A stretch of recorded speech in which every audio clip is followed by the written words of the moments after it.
Hello दोस्तों, आप सभी का स्वागत है आपके अपने YouTube चैनल GKGS मस्ती 2.0 के एक बेहतरीन वीडियो में। और इस वीडियो में हम आप लोगों को बताने वाले हैं वायुमंडल के बारे में ज्योग्राफी में, और यह पार्ट 1 है। तो चलिए वीडियो को शुरू करते हैं अच्छे तरीके से, मज़ेदार रूप से। तो चलिए, यहाँ पे देखिए आपको लिखा हुआ है वायुमंडल, और वायुमंडल को 3 भागों में विभाजित करते हैं: कार्य, संगठन और संरचना। कार्य, संगठन और संरचना, ठीक है। वायुमंडल को 3 भागों में विभाजित करते हैं। एक होता है कार्य के आधार पर, संगठन और संरचना। उसके बाद देखिए पूरा शॉर्ट में लिखा गया है, किसी भी ग्रह के चारों ओर गैसों का घेरा वायुमंडल कहलाता है, ठीक है। पृथ्वी के ग्रह के चारों ओर, है ना, गैसों का घेरा क्या कहलाता है? वायुमंडल कहलाता है। वायुमंडल को इंग्लिश में एटमॉस्फेयर बोला जाता है, ठीक है। चलिए, पृथ्वी का वायुमंडल 10,000 किलोमीटर तक विस्तृत है, ठीक है। चलिए तो आगे बढ़ते हैं। अब है यहाँ पे वायुमंडल का कार्य, ठीक है।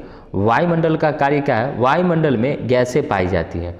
वायुमंडल में गैसें पाई जाती है जो जीवन के लिए आवश्यक है, ठीक है। वायुमंडल में जितना भी गैस पाई जाती है, ठीक है, वो सब हमारे लिए क्या है?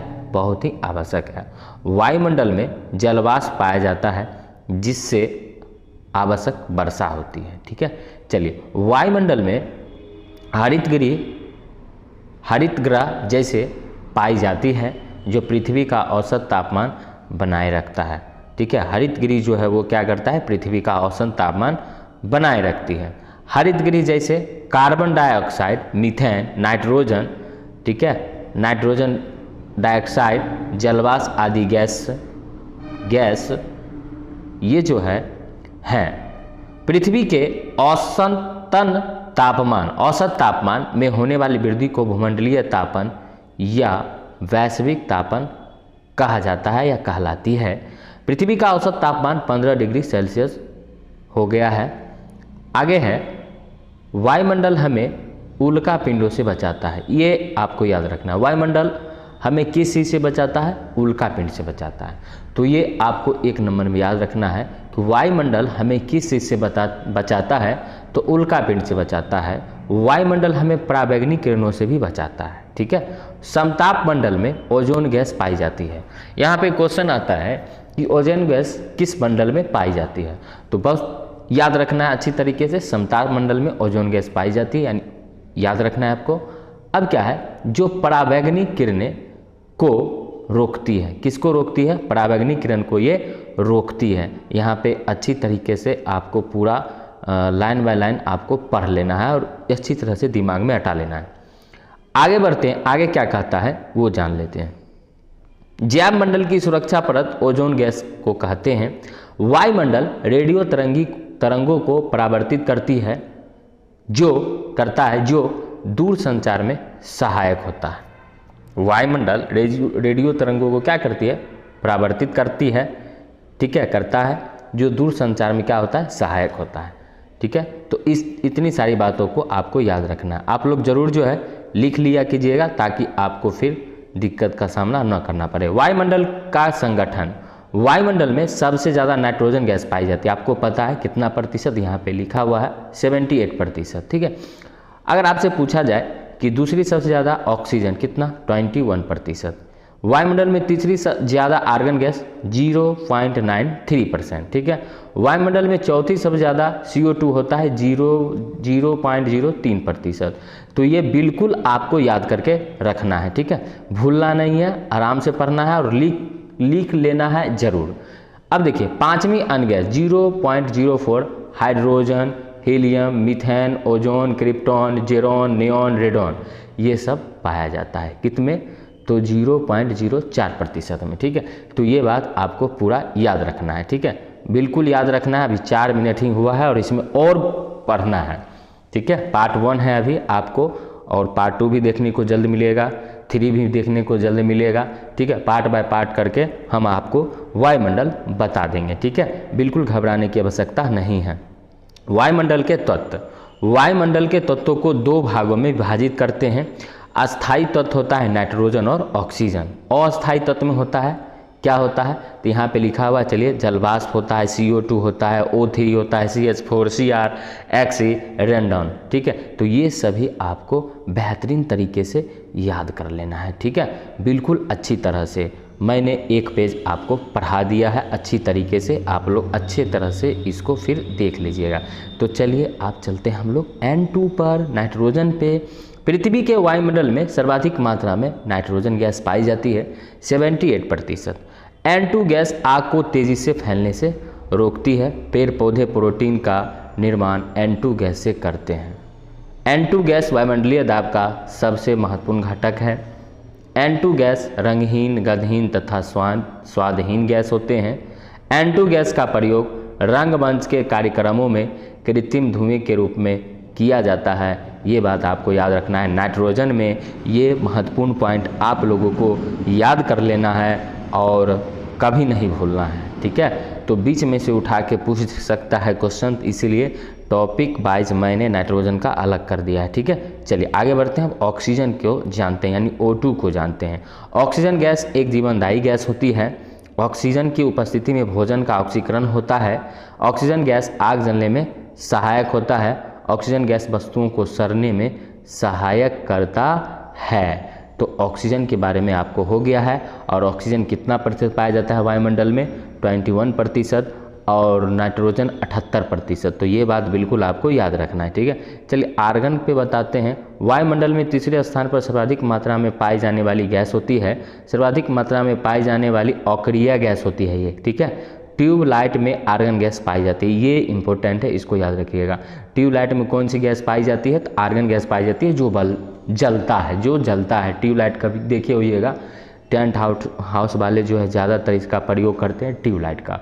तो उसमें कौन सी गैस पाई जाती है, आर्गन गैस पाई जाती है, ये बात आपको याद रखना। अब चलते हैं हम लोग कार्बन डाइऑक्साइड पे, यानी CO2 पे। पेड़ पौधे CO2 की सहायता से प्रकाश संश्लेषण का निर्माण करते हैं। CO2 गैस आग बुझाने में सहायक होता है, ये सबको पता है और आप साइंस में भी पढ़े होइएगा। CO2 गैस हरितगृह प्रभाव के लिए उत्तरदायी होता है। ठीक है, चलिए CO2 में कटौती करने के लिए क्योटो प्रोटोकॉल 1997 में एक सम्मेलन हुआ था।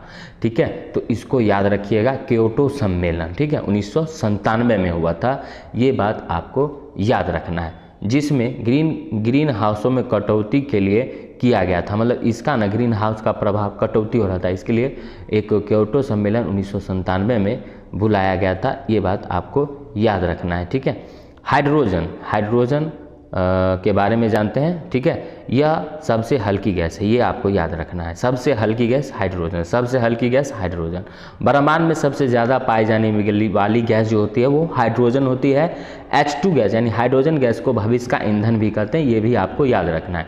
किस गैस को भविष्य का ईंधन कहते हैं, तो हाइड्रोजन को भविष्य का ईंधन कहते हैं, ये भी आपको मज़ेदार रूप से याद करके रखना है। हीलियम, यह दूसरी सबसे हल्की गैस है तथा अक्रिय गैसों में सबसे हल्की गैस है। ब्रह्मांड में दूसरे स्थान पर सर्वाधिक मात्रा में पाई जाने वाली गैस है। इस गैस का उपयोग हवाई जहाज के टायरों में तथा पर्यटक गुब्बारों में इसका प्रयोग किया जाता है। किसका, तो हीलियम का, और यह दूसरी सबसे हल्की गैस होती है। ठीक है, ये बात आपको याद करना है। चलिए अब थोड़ा और देख लेते हैं, इसमें थोड़ा और बचा हुआ है तो उसको हम देख लेते हैं। अब चलते हैं हम लोग CH4 यानी मीथेन।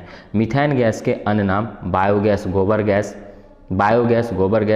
मार्स गैस, हरितगृह गैस, धान की खेतों में आदि का नाम है। देखिए अगर क्वेश्चन पूछा जाए कि धान की खेतों में कौन सी गैस होती है, तो मीथेन गैस होती है, जिसको हम लोग CH4 कहते हैं। बायोगैस भी इसको कहते हैं, गोबर गैस भी कहते हैं, इसको मार्स गैस भी कहते हैं। ये सारी चीज़ को आपको याद रखना है। ठीक है, अब चलते हैं हम लोग ओजोन गैस में, O3।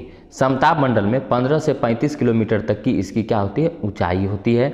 O3 यानी ओजोन गैस पराबैंगनी किरणों को अवशोषित करती है। क्या करती है, अवशोषित करती है। किस किरण को, पराबैंगनी किरण को। O3 यानी ओजोन गैस छिद्र का पता कैमरॉन तथा गार्डियन ने 1985 में इसका पता लगाया, जो आर्कटिक में है। जो कहाँ है, आर्कटिक में है। विश्व ओजोन सम्मेलन कब हुआ ये भी जान लीजिए। विश्व ओजोन सम्मेलन 16 सितंबर 1987 को मॉन्ट्रियल कनाडा में किया गया था, इसीलिए 16 सितंबर को हम लोग विश्व ओजोन दिवस भी मनाते हैं, ये बात आपको याद रखना है, ठीक है। इसी दिन ओजोन सम्मेलन हुआ था 16 सितंबर 1987 को मॉन्ट्रियल कनाडा में, ठीक है। तो इसीलिए 16 सितंबर को हम लोग क्या मनाते हैं, विश्व ओजोन दिवस मनाते हैं, ये बात बिल्कुल याद रखना है। तथा 5 साल पर एक और सम्मेलन हुआ 22 अप्रैल 1942 में 22 अप्रैल 1992 में रियो सम्मेलन पृथ्वी दिवस का आयोजन हुआ, ठीक है। अब इसको थोड़ा आप लोग बेसब्री से इंतजार करते होंगे पृथ्वी सम्मेलन के बारे में जो सुनने के लिए कि सर ये 22 अप्रैल 1992 में रियो सम्मेलन हुआ, तो इसको मतलब किस तरह से हम समझेंगे। तो समझ लीजिए 3 गो पृथ्वी सम्मेलन हुआ, आसानी पूर्वक से आप समझ लीजिए, ध्यान से सुन लीजिए। पृथ्वी सम्मेलन 3 गो हुआ था, ठीक है। पहला जो सम्मेलन हुआ था 92 में, ठीक है, 22 अप्रैल 1992 में, ये हुआ था रियो डी जेनेरो में, ठीक है, 1992 में, ठीक है, इसको याद रखिएगा। दूसरा जो हुआ था 1997 में और तीसरा हुआ था 2003 में। तो 5-5 साल आप जोड़ दीजिएगा, तीनों पृथ्वी सम्मेलन आपका क्लियर हो जाएगा, ठीक है। एक हुआ था रियो डी जेनेरो, एक हुआ था न्यूयॉर्क और एक हुआ था जोहान्सबर्ग दक्षिण अफ्रीका, ठीक है। और इसी दिन से ना पृथ्वी दिवस मनाया जाता है। तो आपको याद रखना है पृथ्वी दिवस कब मनाया जाता है, तो 22 अप्रैल को। क्यों मनाया जाता है, क्योंकि यहाँ 22 अप्रैल के दिन जो है वो पृथ्वी ये दिवस के रूप में मनाया जाता है। क्यों, क्योंकि इसीलिए कि 22 अप्रैल 1992 को प्रथम पृथ्वी सम्मेलन हुआ, ये बात आपको याद रखना है, ठीक है। चलिए, क्या हुआ पृथ्वी सम्मेलन 3 गो, कहाँ हुआ, रियो डी जेनेरो ब्राज़ील में प्रथम हुआ, ठीक है, और 1997 में द्वितीय हुआ और तृतीय जो हुआ 2002 में हुआ। तो इतनी सारी बातों को आपको याद रखना। अब लास्ट पॉइंट में अक्रिय गैस, इसके बारे में थोड़ा जान लेते हैं। अक्रिय gas krypton, xenon, standard gas, radon, इस आदि, मतलब अक्रिय गैस जो होता है रेडॉन को कहा जाता है, ठीक है, जीनॉन को कहा जाता है, जिस स्टैंडर्ड गैस कहते हैं, ठीक है, क्रिटॉन को कहा जाता है। रेडॉन गैस सबसे भारी होती है। क्वेश्चन आता है सबसे भारी गैस कौन होती है, तो रेडॉन होती है, जो कि मृदा में पाया जाता है। किस में पाया जाता है, मिट्टी में पाया जाता है। वायुमंडल में अचानक रेडॉन गैस की मात्रा में वृद्धि होने पर भूकंप आने का संकेत होता है। जब वायुमंडल में अगर रेडॉन गैस बढ़ जाती है तो भूकंप आने की क्या होती है, संभावना बढ़ जाती है। तो यहाँ तक आप लोगों ने बहुत अच्छी तरीके से पढ़ा। अगर अच्छा लगा वीडियो तो शेयर ज़रूर कर दीजिएगा और नए जुड़े हैं तो चैनल सब्सक्राइब कर लीजिएगा इसी तरह का वीडियो आगे देखने के लिए। तो चलिए मैं यहाँ पे समाप्त करता हूँ। जय हिंद।